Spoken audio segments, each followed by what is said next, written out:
Good afternoon, everybody. We're going to get started.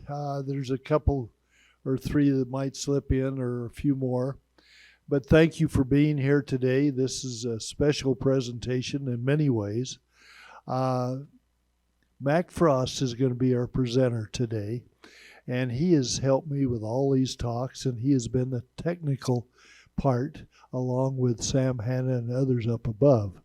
But today, Mack's going to be the talker, and I'll be the technical advisor.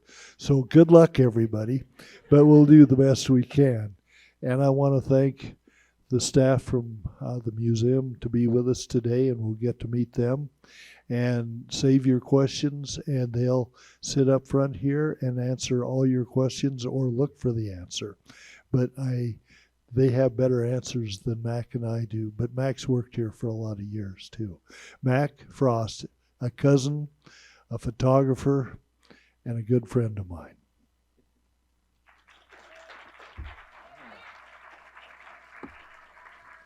Thank you, Bob. Thank you, everybody.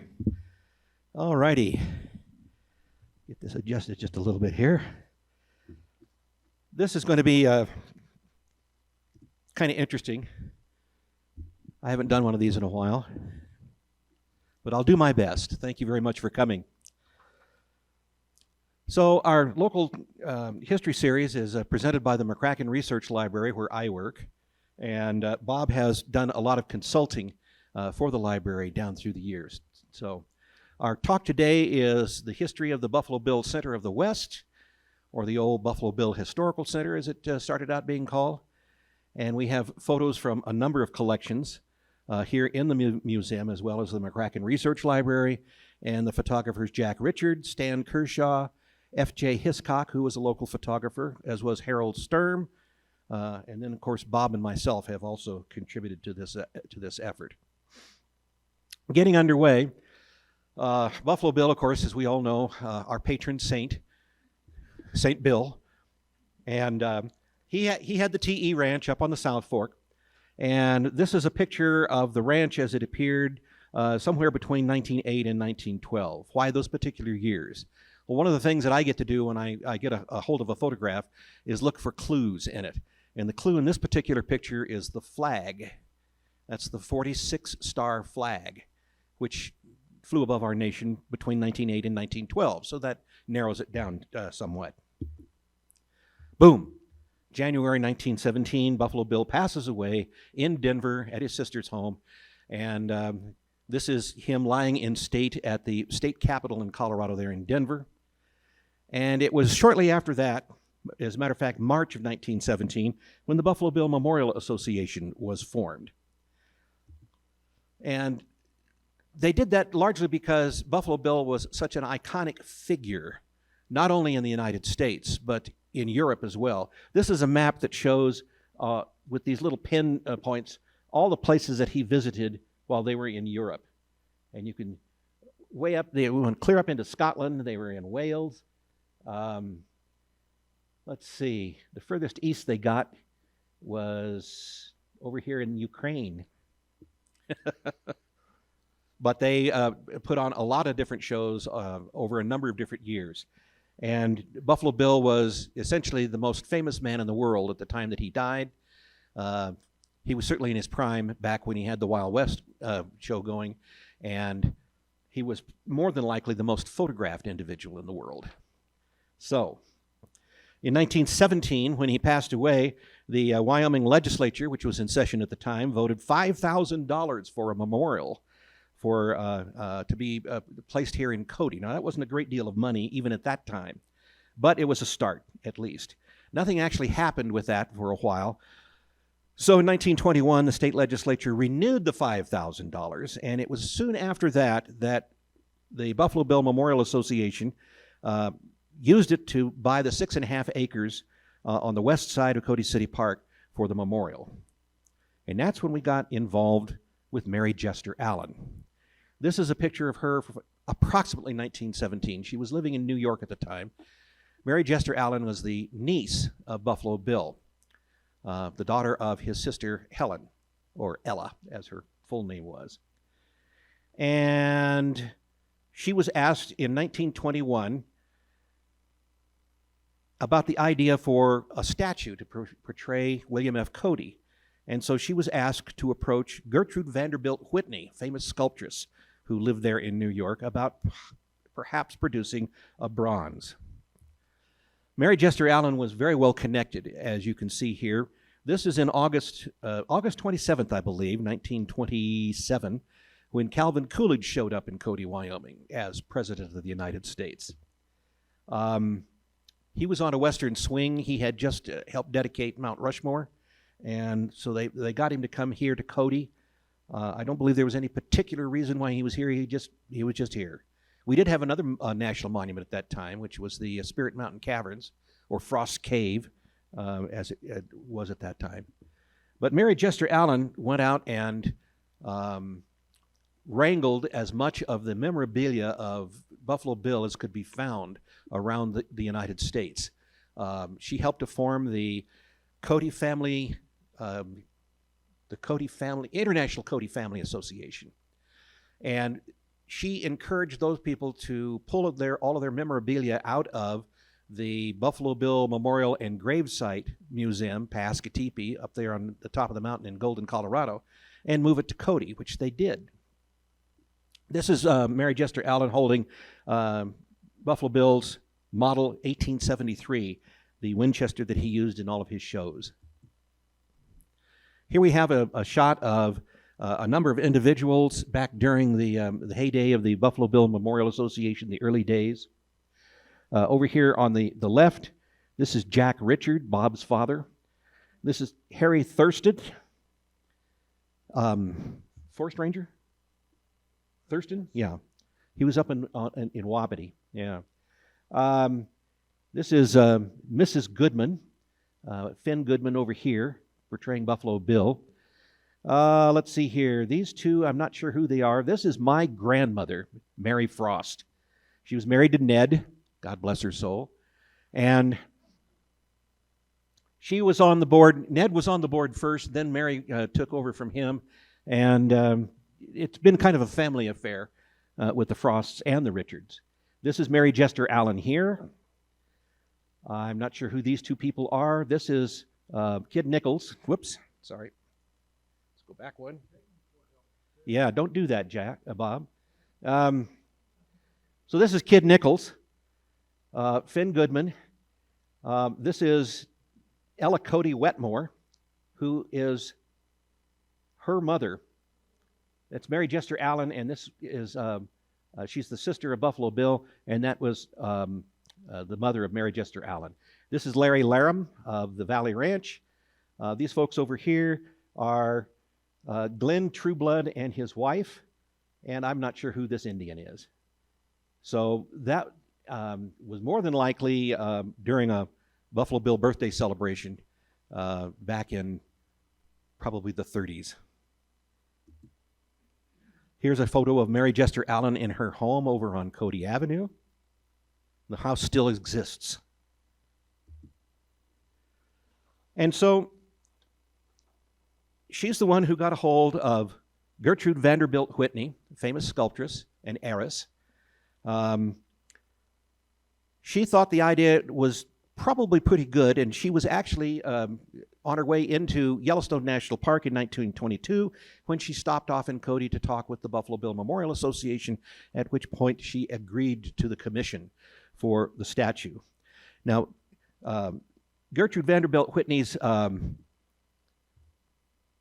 architects weren't particularly enamored of the location that had been chosen for the memorial, which was, where the old Buffalo Bill Museum stands at 6.5 acres. So they decided that they would move it a little bit further to the west, and they purchased 40 acres of ground.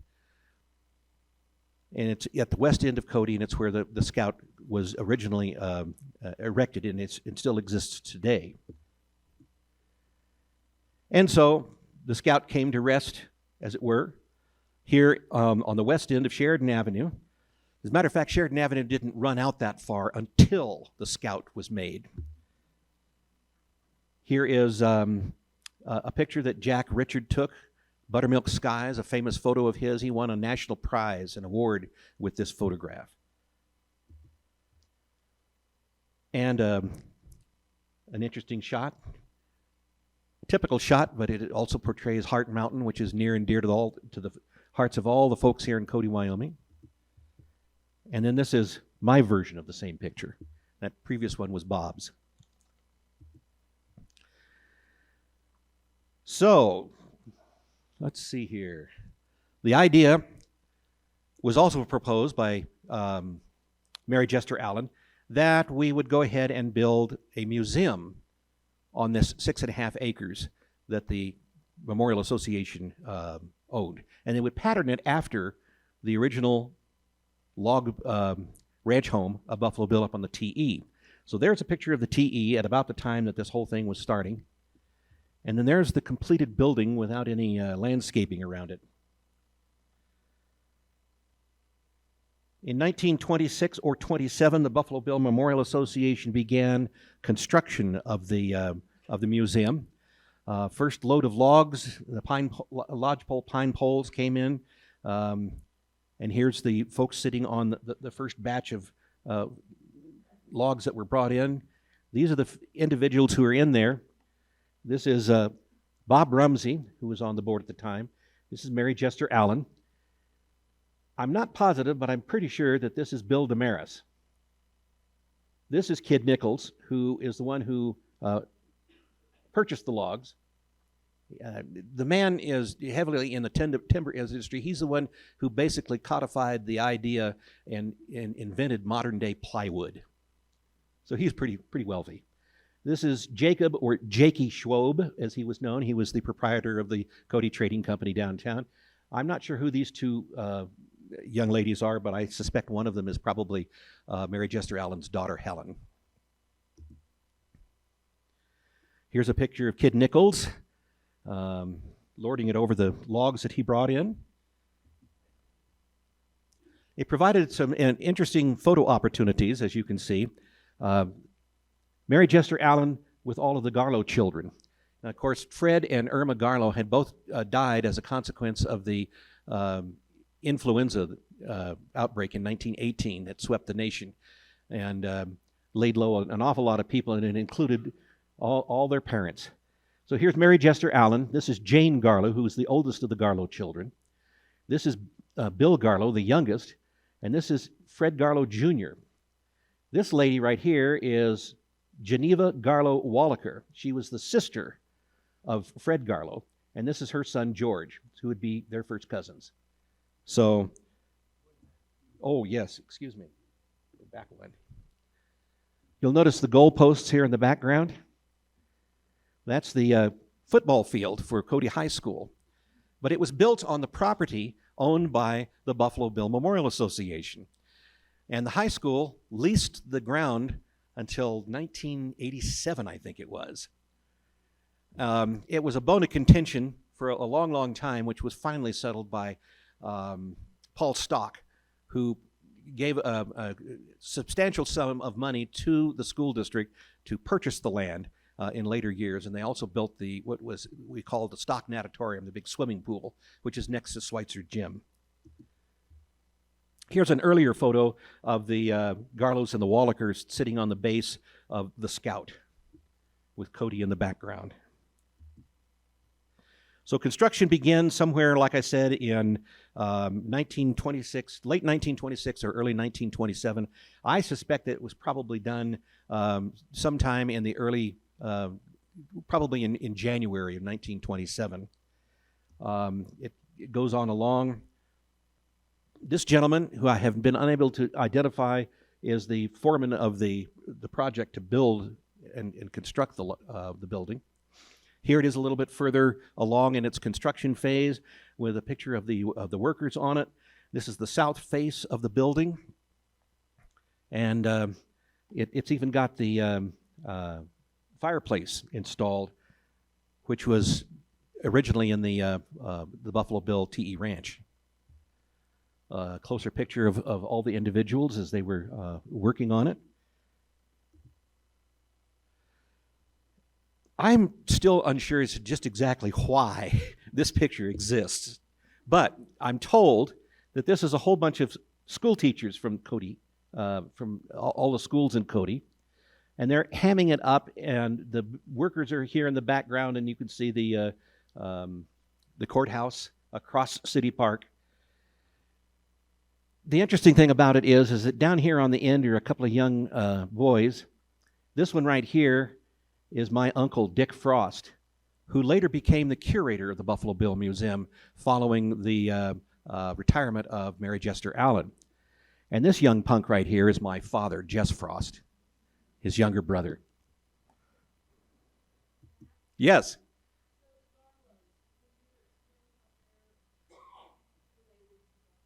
Yes. The Garlows, Fred Garlow and Fred Garlow Sr., of course, was married to Irma Cody, who was Buffalo Bill's daughter, his youngest daughter. And so the Garlow boys were the grandsons of Buffalo Bill, and then of course the granddaughter, Jane, and then our Bill Cody is the great grandson of Buffalo Bill. This picture here shows the building just after its completion, and these are a number of members of the Buffalo Bill Memorial Association and their guests, probably people who helped to finance the building of the memorial. This here is Fred Richard, who is Bob's grandfather. This is my grandfather standing here behind Pearl Newell, who was the owner of the Irma Hotel at the time. Down here we have Larry Laram of Valley Ranch. He was an original member of the Buffalo Bill Memorial Association, along with Jacob Schwob. This gentleman here, I'm not positive, but I'm pretty sure it's W.R. Coe, William Robertson Coe. This is Jane Garlow. Over here we have Mary Jester Allen standing next to Kid Nichols. And who all the other people are, I just have not been able to find out. Damn it. Give me that.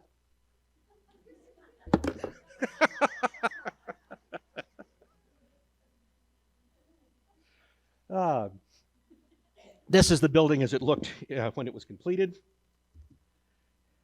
And so it was dedicated on the 4th of July in 1927. And there's a whole series of pictures of people who were there. This is the dedication with all the folks who were standing there. This is on the west side of the building, and they're singing the national anthem. This is Senator Kendrick, John B. Kendrick, who was a senator for the state of Wyoming. He actually hailed from Sheridan, but he was over here in Cody quite a lot. This is R.C. Trueblood, Dr. Trueblood, who at that time was the mayor of Cody, expounding rather forcefully on the qualities of the Buffalo Bill Memorial Association. Here we have George T. Beck, again another original member of the Memorial Association and one of the founders of Cody. He was one of the original investors in the town.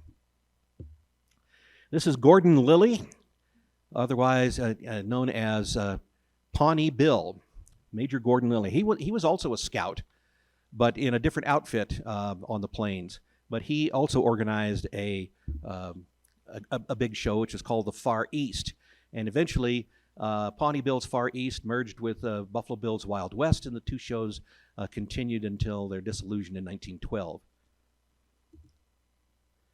And this is a great shot. It's a historical photo of all the important people who attended the dedication of the museum. Larry Laram here, Jakey Schwob.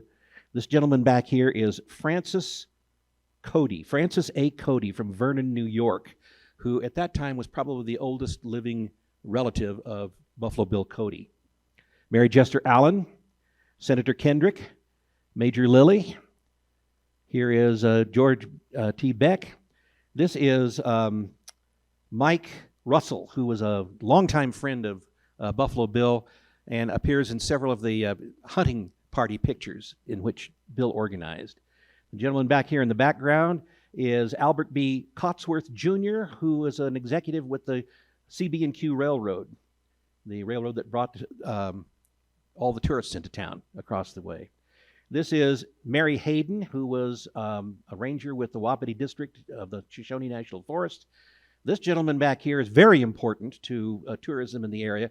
This is Horace M. Albright, who at the time was the superintendent of Yellowstone National Park, but at various times he was also the acting director of the National Park Service. And he probably did more for supporting and creating national parks in the West than even Theodore Roosevelt. He's a very, very important man for tourism in our area. This gentleman is E.V. Robertson, who was the owner of the Hoodoo Ranch. He was a cousin of W.R. Coe, and he was later U.S. Senator for the state of Wyoming. So we've had a lot of senators who've gone from Cody to Washington, D.C., who lived right here in Cody, Wyoming. And this is Mrs. Francis Cody.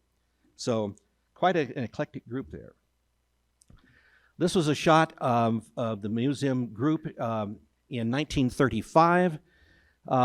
It's just a news photo, but it was interesting in the fact that we had Horace Albright and his wife, and this was the current superintendent, Roger Toll of Yellowstone National Park. Here's Mary Jester Allen. There's Jack Richard. This, by the way, is a Sturm studio photo, which is one of Jack's competitors here in town. And over here on the side, Mr. and Mrs. Paul Griever, and Paul Griever served for 4 years as our United States representative for Wyoming. So down through the years, we've had various iterations, beautiful pictures of the Buffalo Bill Museum as it grows older and the trees get bigger and the landscaping gets better. And then in the 60s, we started to think it was probably time to expand once again. Now, the reason we're using this picture, it was a publicity shot that Jack Richard took of the Husky Oil B-25, which had been converted into their corporate plane. I don't know who they dropped out of the bomb bay, but it never was Glenn Nielsen. But the interesting thing about it is all the area down here, the wide open spaces. This is the location of the Buffalo Bill Museum. Here's the football field and everything. You can see the old Cody High School here, the one that my father went to school in.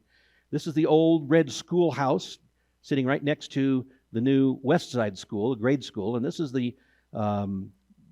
at that time, the current high school. The shop buildings, the West Park Hospital. Here's the circus around the statue of the Scout. This is the Catholic Church. These are low-rent, low-cost housing that had been set up that were actually built out of former barracks buildings from the Heart Mountain Relocation Center. And then this is all the 40 acres that Gertrude Vanderbilt Whitney, she was hoping to get reimbursed for the purchase of the land, but after a while, it just didn't seem like it was going to happen, so she wound up donating the land and the statue to the Buffalo Bill Memorial Association. So we owe a great deal to Gertrude Vanderbilt Whitney for helping the BBM get along. So in 1959, while everybody was talking about building a new building of some sort, the Memorial Association hired Harold McCracken. He was to be the center's first director. He's a famous art historian, writer, and explorer, and he came on board, I believe, in early January of 1959. And he had his hands full because they didn't have anything available yet except the items that were in the Buffalo Bill Museum. But he needed to go out and collect things for what was going to become the Whitney Gallery of Western Art. Here we have old-time hunting guides, Vern Spencer, my grandfather, Ned Frost, and here's Harold McCracken handing a copy of his book, The Beast That Walks Like Man, about the grizzly bear, to Mary Jester Allen there in the Grand Gallery, the western end of the old Buffalo Bill Museum, when they took this picture. Harold McCracken was a famous explorer, as we mentioned. He was also a very gifted archaeologist.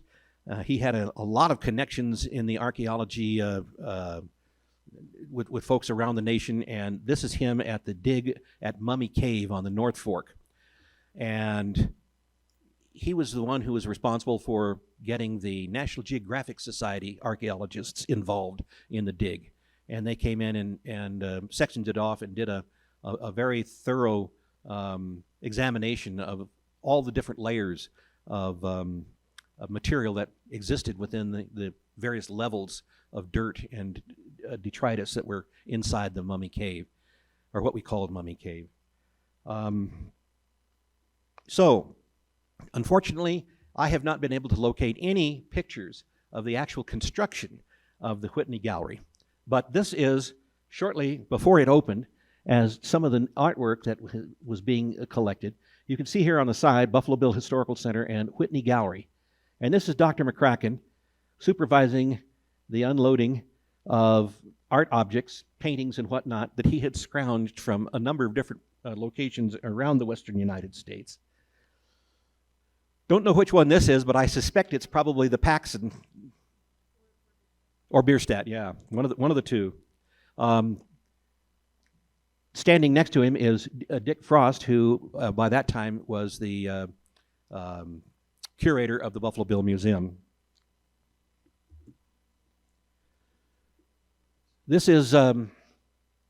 McCracken shaking hands with the local North American Van Lines representative after they have just brought in Paxson's Custer's Last Stand, which, if I remember correctly, had been on display in the Custer Hotel in Billings, Montana, all these years. And he was able to get that for the museum. Here's a bunch of folk, including my uncle, hanging up the enormous photograph of the burial, the range burial by Harry Jackson. Eventually down in front of it was a bronze sculpture of the Stampede.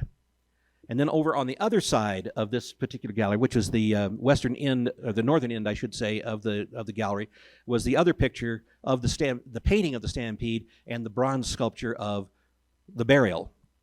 And if you're wondering about what those pictures look like of the Stampede, as you go out the main entrance here of the co-auditorium, just head over to the left on the wall above the chairs by on the side of the core of the elevator is the painting, the small painting that Harry Jackson did of the Stampede.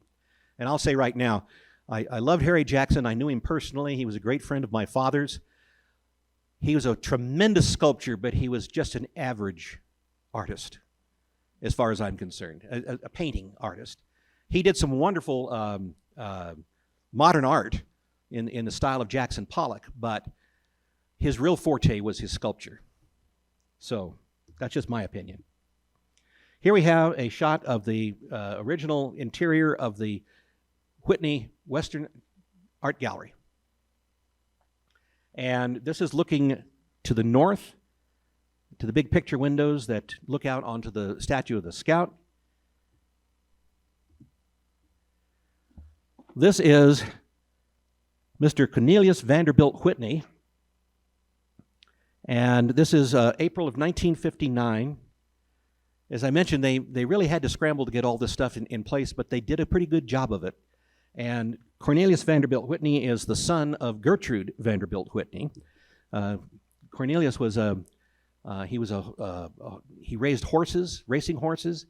Of course, he was part of the enormous Vanderbilt fortune. He was also quite the entrepreneur. Among other things, he was a film producer. He was one of the original investors in Technicolor. And the lady standing here on the side is his wife, Mary Louise. And everybody just called her Mary Lou. And she figures into our history a little bit later on. Here's Mary Lou and Cornelius standing next to Mary Jester Allen. This is my uncle, Dick Frost, and just behind him in his shadow is Ernest Goppert, who was chairman of the board of the Buffalo Bill Memorial Association at the time. And you can see the statue of the Scout out there in the background. One of the three films that Cornelius Vanderbilt Whitney produced was The Young Land, which starred Patrick Wayne, John Wayne's son, his youngest, or at that time his youngest son. In any event, in order to help publicize the gallery, Cornelius arranged for the premiere of The Young Land here in Cody. And Patrick Wayne was here, and it was a tremendous time for everybody involved. It's not the only movie that ever premiered here in Cody, but it was the first one. Here we have the Coes, Henry Coe there on the left, his brother Robert D. Coe, and then Peg Shaw Coe, as they're standing in front of the Frederick Remington Studio Collection, which the W.R. Coe Foundation had purchased for the museum. And at that time, it wasn't arranged like it is now. It was basically just all the old unfinished paintings that were in Remington's studio at the time of his death, along with some of the artifacts that he used to help illustrate his paintings. And then here's a shot that Jack Richard took of the scout looking back, as it were, at the Whitney Gallery of Western Art in its original iteration, long before there was any landscaping that had been done. And this is what the Whitney Gallery looks like today, taken from the north end of the building, looking back down towards the lobby. Okay, so in the late 1960s, work begins on expanding the BBHC with a new museum building. They've decided that the old Buffalo Bill Museum just doesn't cut it anymore. There's a heck of a lot of stuff that's included in the collection that they can't put on displays because they simply don't have room for it.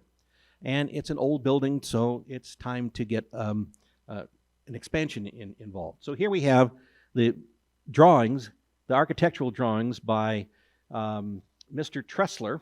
He was a local architect who had actually designed the Whitney, and so they got him to do the expansion. We've got the central section with the lobby. I think we started off calling that the wedge, and then it turned into the hub, and now it's the Collier meeting area. And then here's the Buffalo Bill Museum with a full basement, and as the Whitney also had a full basement, but it was all involved storerooms and vaults. So here's an aerial taken by Jack Richard of the construction. Here's the Whitney here and the Buffalo Bill Museum addition being added onto. All these little piles out here are the rock work that they used to face the concrete walls of the construction. Spring of 1968, as they're getting ready to dedicate the place, they're still hanging rock on the face of the building, and work continues apace.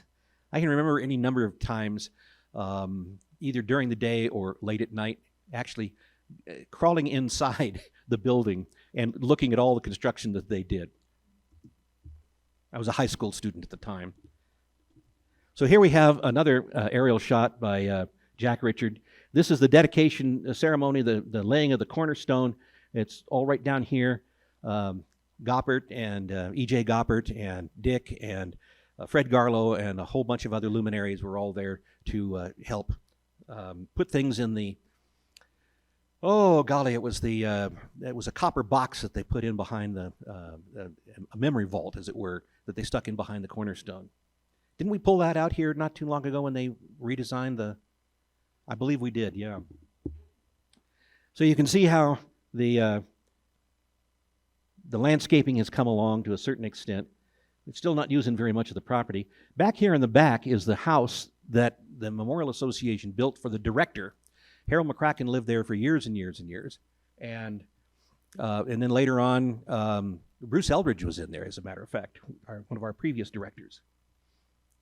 Also in 1968, the Husky Oil Company had helped out with a memorial. It was a fiberglass statue of a bull buffalo, and it was on display there in front of the building as it was being dedicated, and then this helicopter came in and hooked onto it and flew it up to the top of Cedar Mountain, where it was installed on a red sandstone base. And it's still there today, although it's been painted white, and it's been horribly vandalized over the years. The tail is gone, the horns are gone, the manly parts, as it were, have been desecrated. It's not anywhere near what it used to be, but it's still there. So, and then here we have the Buffalo Bill Center of the West in its completion. This great big thing out here in the back was originally part of the cooling system of the building, but it also made a nice reflecting pool. And here we have the statue of the Scout, and so there we go. That's the summer of 1969. It was in June of 1969 that the Buffalo Bill Museum opened in its new headquarters here. And down in the bottom was the Plains Indian Museum, down in the basement. So it's time to start thinking about expanding once again, and in 1976, the Winchester Small Arms Collection was added to the museum through the donation of Olin Corporation. And to help celebrate all of that, on July 4th, 1976, our bicentennial, Olin and the Buffalo Bill Memorial Association brought in John Wayne to help with this. He was at that time a spokesman, and he did a lot of ad work and everything like that for Winchester. But he also was the, since he was going to be here anyway, the Cody Stampede Parade Committee got him as their Grand Marshal that year, and it was a really great affair. Here we have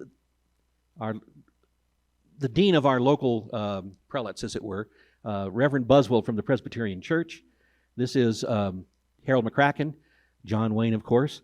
This gentleman is William Talley, who was the vice president in charge of marketing for Winchester, and one of the people who was primarily involved in getting the Winchester collection here to Cody. Cliff Hansen, U.S. Senator at the time, Peg Co. This is Gail McGee, also U.S. Senator, and Kurt Gowdy, who was on the board of the Buffalo Bill Memorial Association and acted as MC since he had the experience.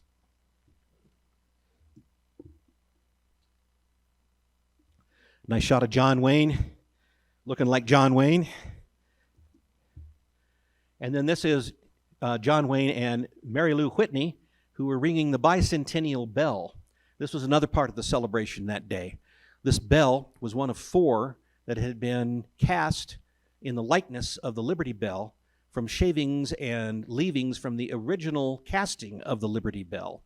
There were 4 of them. Ours was rung here in Cody at noon. There was one in St. Louis, Missouri, if I believe. The other one was either in Washington, D.C. or Boston. And they rang that one at 10 o'clock. And then there was one on the West Coast. I think it was in Sacramento that was rung at 11 o'clock. But all these bells were rung simultaneously as part of the celebration of the bicentennial.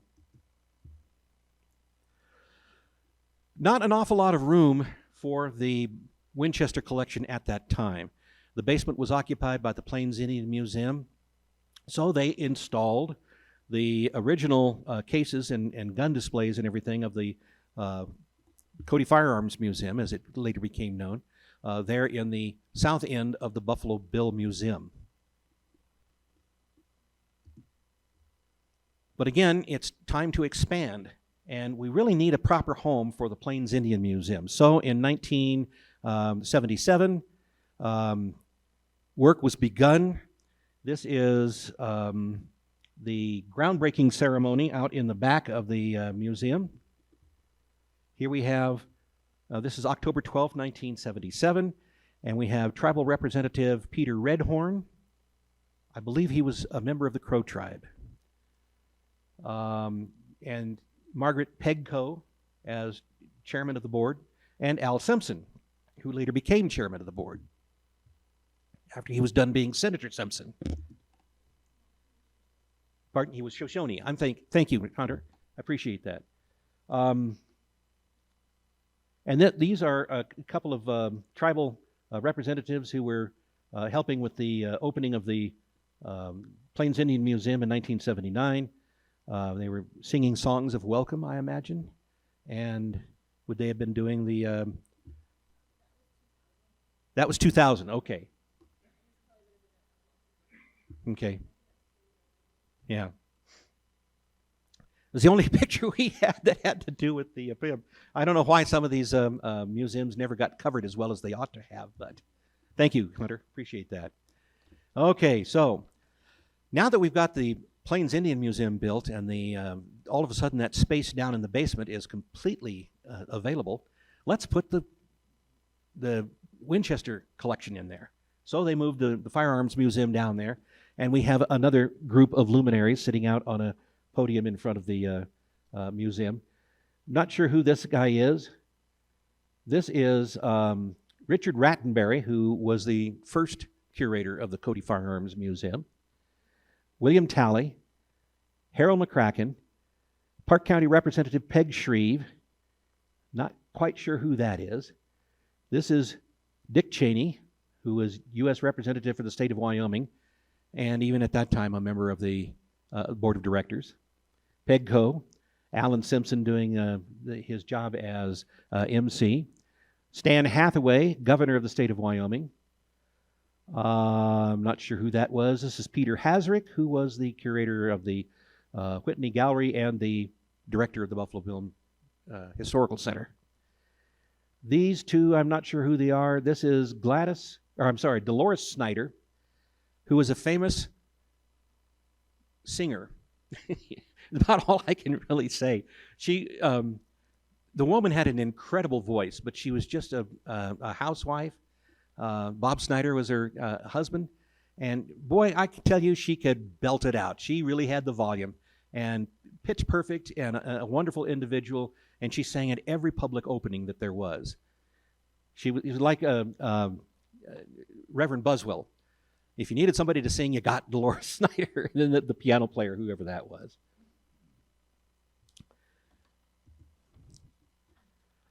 And in 1980, that was the installation of the Winchester in the basement, and the McCracken Research Library was dedicated. And it was in the area right across the hall here from the Co, where the Public Relations Office is located now. And this is a little bit later in the years of the McCracken Library. This was in 2007. Whoop. Maybe it wasn't you. Myself. This is Linda Clark, who was a library assistant and later worked on the papers of William F. Cody. Megan Peacock, who was a photo archivist. Dr. Kurt Graham, who was the director of the library at the time and was one hell of a fundraiser. That man could schmooze anybody. I wish he was still associated with us because he could have done great things with the Buffalo Bill Memorial Association. Mary Robinson, who's the librarian and later director and is now retired. This is Shelley Yeager, who later changed her name to Buffalo Calf. She works at one of the museums down in New Mexico. Heidi Kennedy and Bob Richard, who was consulting at that time on the original project to digitize photographic collections, which is what I got hired for. And outside of Bob, who still consults occasionally, none of the rest of these people except myself are still here. I've been with the McCracken for 15 and a half years, over 15 and a half years. And there we have our view into the reading room, which is, it was well used last week. We had a couple of different researchers who were in here. This is one of the results of the scanning project that we did. This is Bob's wife, June Richard, at the opening of Retrieving the Past, which was a photo exhibition of Jack Richard photographs, and they all came out of the collection at the McCracken Library. When Jack donated his entire collection, there were 244,000 separate images, either in print or in negative form, of which we've scanned about 10,000. It's called job security. Okay, so 1990, time to expand again. We've got all these great museums for everything else. Let's build a really good one for the Cody Firearms Museum. So here we go. The building has already been built, and this is some of the work that was going on in the interior.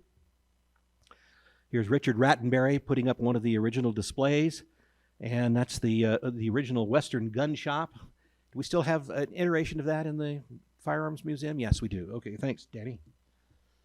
And this is what it looked like when the Firearms Museum originally opened.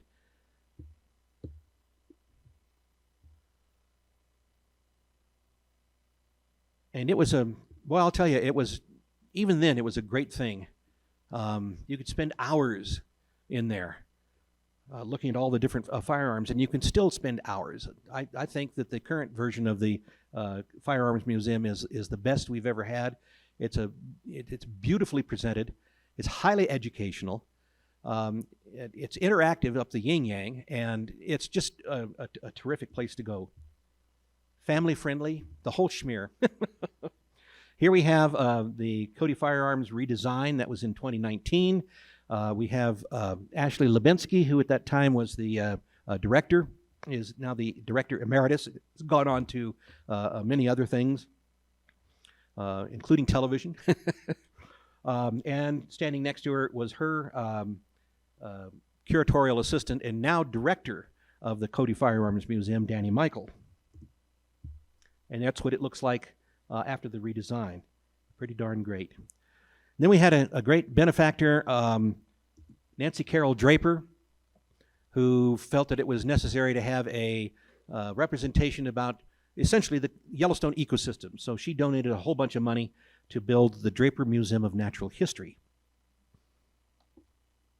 And work began in 2001. And the idea of having a circular museum and having the visitors walk from a high alpine atmosphere all the way down to the plains in different stages was an inspired way of doing things, I think. And it's probably the favorite museum of the younger crowd that comes into the Buffalo Bill Center of the West. And that's looking down into the interior of the gallery. You can see the big buffalo jump sculpture with the remains of from some of the digs that they've made at buffalo jumps around the Bighorn Basin. And it's just a great museum about natural history.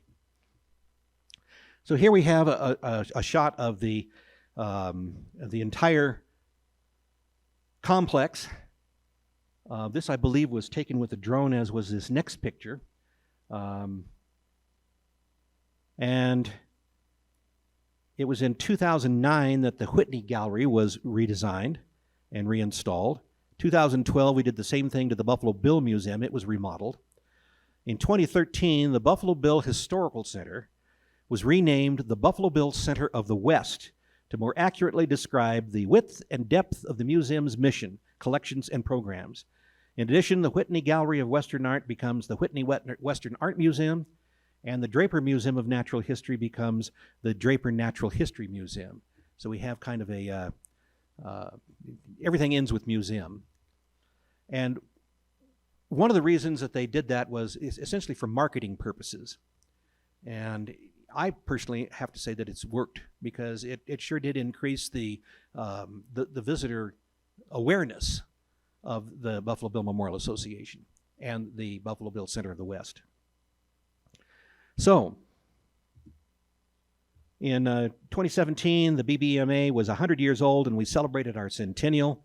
And we were originally going to have a question and answer period, but due to the fact that we've got another group in here using the code today, we decided to dispense with that, and I'm just going to show you their mugshots.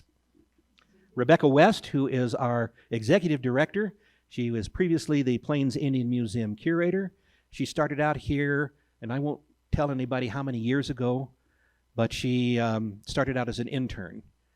And Hunter Old Elk is kind of following in her footsteps in a way. Karen McWhorter, the Collier Reed Director of Curatorial Education and Museum Services, previously the Whitney Western Art Museum curator. Jeremy Johnston, he is the Hal and Naoma Tate Endowed Chair of Western American History. He is the Ernest J. Goppert Curator of the Buffalo Bill Museum, and he's the managing editor of the Papers of William F. Cody, which is largely paused, I guess would be the best way to put it. Sam Hanna, he is the curatorial assistant of the Buffalo Bill Museum. Sam is up there in the booth. Everybody turn around and wave at Sam. Thank you, Sam. He's also does technical work for us, and he's the one who records all of these local lore presentations. Corey Anko, he is the interim curator of the Draper Natural History Museum. He gave us an absolutely wonderful presentation yesterday at our October staff meeting about some of the programs that they have been involved with, especially a program concerning the population of bats. And bats as a indicator species here in the Rocky Mountain West. It was just fascinating. Danny Michael, who we've mentioned before, he's the Robert W. Woodruff Curator of the Cody Firearms Museum. Susan Barnett, Scarlett Curator of Western American Art at the Whitney Western Art Museum. And Scarlett is not her color, that's the name of the individual who endowed the chair that she's in, Dick Scarlett. Ashley Espinal, the curatorial assistant of the Whitney Western Art Museum. Our latest addition, Gordon Ambrosino, curator of the Plains Indian Museum, and his curatorial assistant, Hunter Old Elk of the Plains Indian Museum. Here's Amy Sullivan, Director of Development, whose office is just right out here underneath the stairs. Bruce Sowers, Director of Revenue and Enterprise. Whoops, go back. Ken Stranier, who is the Director of Public Relations and Online Marketing. And Nancy McClure, who works to do all the digital press releases and a very good photographer in her own right. One of the many programs that has become very popular through the auspices of the Draper Natural History Museum, and this is the Raptor Experience. And we're a little truncated with that right now due to the threat of avian flu. We've got a very, very nasty bird virus that is affecting many, many different species of birds. It seems to be kind of indiscriminate. And we're right now, of course, in the transition period of the birds migrating and whatnot. And in order to prevent them from being exposed to the avian virus, they have moved the raptor programs inside. And normally they would be held down here in the Cove, but it's being occupied today. I'm not sure if they are actually going to do one today, but later on, you'll be able to see the Raptor Experience again. This is one of the many birds that they have. They have 12 different birds. So what happened to the Buffalo Bill Museum? Well, it became the Cody Chamber of Commerce.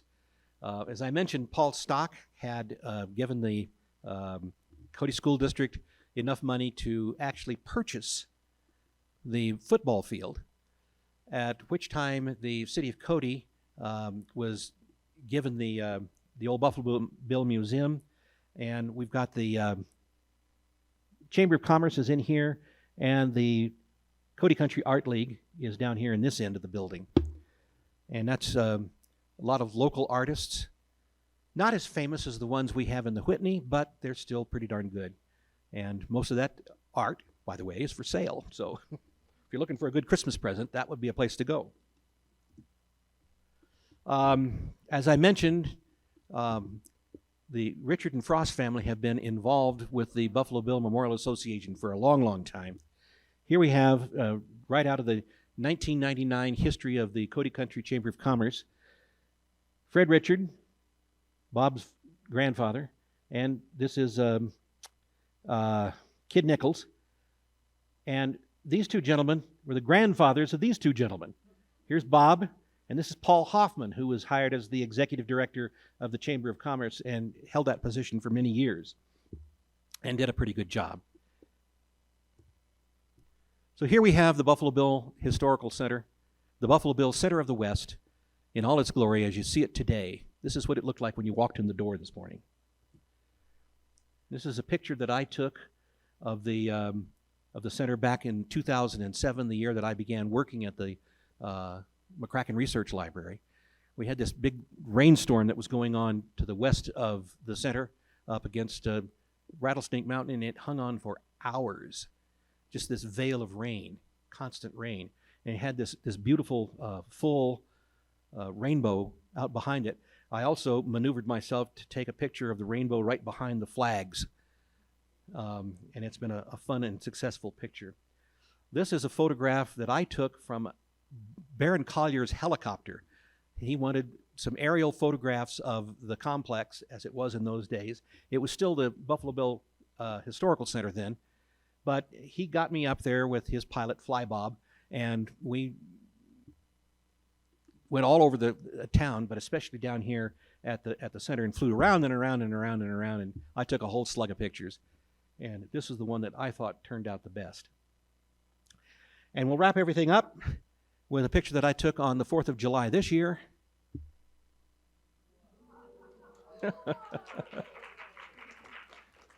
Thank you. I got 12 really great shots of the fireworks behind the statue of the Scout, and they're all for sale.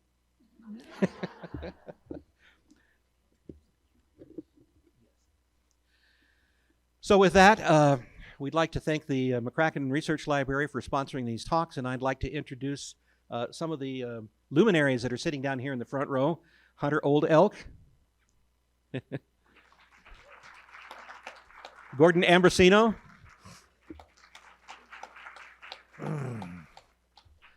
Ashley Espinal, Susan Barnett.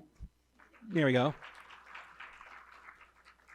I want to call you Bannister for some odd reason. I don't know. Danny Michael.